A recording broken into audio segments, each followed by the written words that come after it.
Anda kembali menyaksikan Kompas Pagi, Saudara, bersama saya Dipo Nurbagia. Badan Penanggulangan Bencana Daerah Kabupaten Solok memastikan 15 orang tewas akibat tertimbun longsor bekas lokasi tambang emas di Nagari Sungai Abu, Sumatera Barat. Diduga masih ada 25 orang yang terjebak di lokasi. Longsor yang terjadi pada Kamis sore di lubang bekas galian tambang lama di Nagari Sungai Abu dipicu curah hujan tinggi. Lokasi yang jauh dan tidak bisa diakses dengan kendaraan bermotor menjadi hambatan tim untuk menuju lokasi. BPBD Kabupaten Solok memastikan 11 dari 15 jenazah korban tewas yang dievakuasi kini sudah dikembalikan ke pihak keluarga. Sementara itu puluhan lainnya masih dalam pencarian. Sesuai informasi ini diperkirakan tambang emas, dan dari data yang kami terima ada 15 korban meninggal yang sudah ditemukan, 11 diantaranya sudah dievakuasi dikembalikan pada keluarga, 4 masih berada di lokasi, sementara ada 25 orang lagi dalam pencarian, dan korban luka ada 3 orang. Secara estafet, tim gabungan dibantu masyarakat terus melakukan evakuasi korban tambang longsor di Sungai Abu, Kabupaten Solok hingga dini hari. Tim gabungan kesulitan melakukan evakuasi karena sulitnya medan.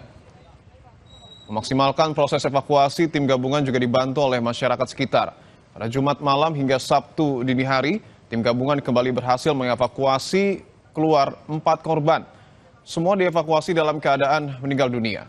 Kondisi hujan membuat proses evakuasi menjadi semakin sulit dan dramatis. Dari data sementara, akibat longsor, 11 orang dilaporkan meninggal dunia, 8 luka berat, 3 luka sedang. Korban meninggal dunia langsung dibawa oleh pihak keluarga ke kampung masing-masing, sementara korban yang mengalami luka dirujuk ke RSUD Arrosuka, Kabupaten Solok.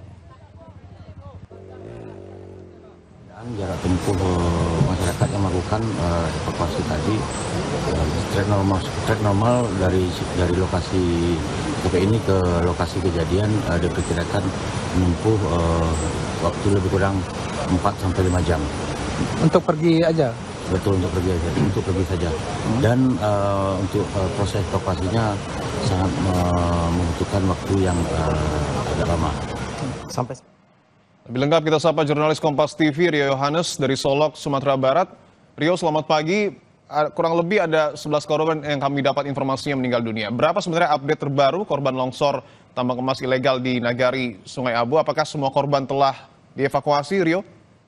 Ya, Ripo dan juga saudara, memang sebelumnya pada Jumat pagi itu informasinya menyebutkan bahwasannya ada 15 orang korban 15 orang korban yang meninggal dunia dan 25 orang yang masih dicari.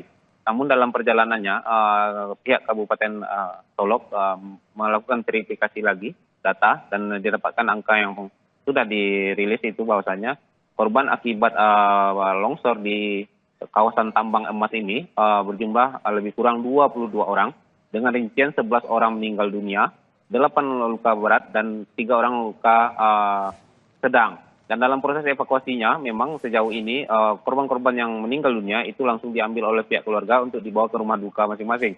Sementara untuk korban yang mengalami luka itu dirawat di Rumah Sakit RSUD Arrosuka. Dan pada pagi ini sampai tadi malam itu memang disampaikan oleh Basarnas masih ada 2 lagi yang akan dievakuasi.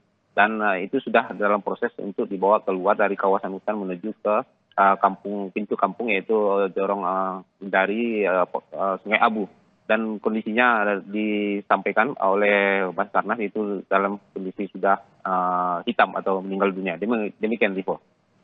Baik, ini untuk jumlah sendiri sebenarnya tidak bisa dianggap kecil karena dari 22 orang, 11 orang juga meninggal dunia.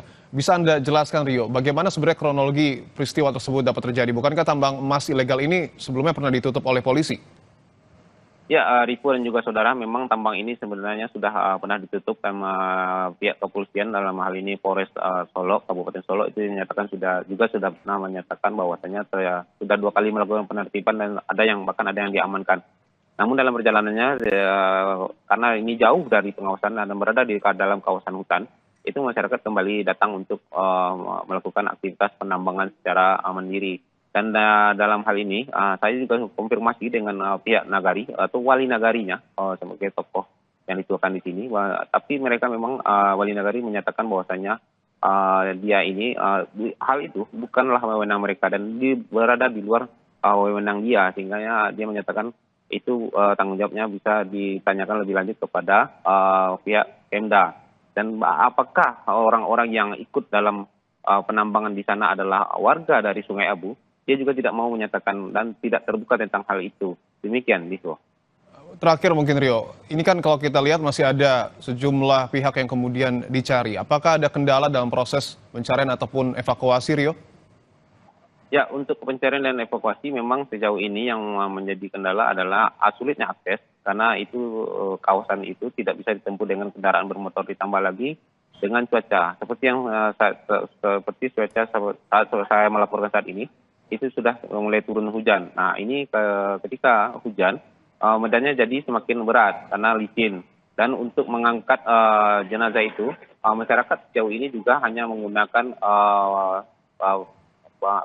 dari bahan-bahan yang tradisional dari kayu dan kain. Mereka tidak membawa tandu karena mengingat medannya sangat cukup berat dan ingin lebih praktis, sehingga mereka membuat tandu secara tradisional dari kayu dan menggunakan kain sarung. Demikian, Rivo. Baik, tentu kita berharap bahwa korban yang masih terjebak di lokasi longsor ini dapat segera ditemukan dan juga proses evakuasi dapat berlangsung dengan lancar. Terima kasih atas laporan Anda, jurnalis Kompas TV Rio Yohanes, langsung dari Solok, Sumatera Barat.